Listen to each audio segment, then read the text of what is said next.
ശ്രുതിയെ തനിച്ചാക്കി പ്രതിശ്രുതവരൻ ജെൻസനും യാത്രയായി. വയനാട് കൽപ്പറ്റയിലുണ്ടായ വാഹനാപകടത്തിൽ പരിക്കേറ്റ് ചികിത്സയിലിരിക്കെയാണ് മരണം. ഉരുൾപൊട്ടലിൽ മാതാപിതാക്കളും സഹോദരിയുമടക്കം ഉറ്റവരെ നഷ്ടമായ ശ്രുതിയുടെ വിവാഹം ഈ മാസം നടത്താനിരിക്കെയാണ് പ്രതിശ്രുതവരനും മരണത്തിന് കീഴടങ്ങിയത്.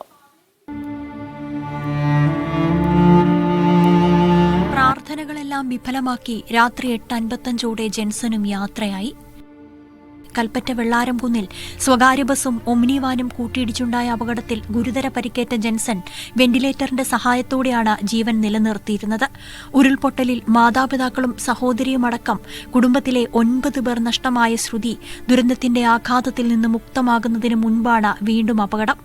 ഉരുൾപൊട്ടലിന് ശേഷം ബന്ധുവിനൊപ്പം കൽപ്പറ്റയിൽ കഴിയുന്ന ശ്രുതിയുടെ വിവാഹം നേരത്തെ നിശ്ചയിച്ചുറപ്പിച്ചിരുന്നു.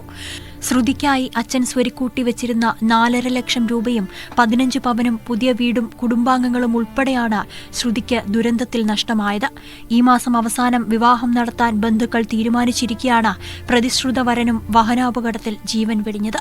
മീഡിയ 1 വയനാട്.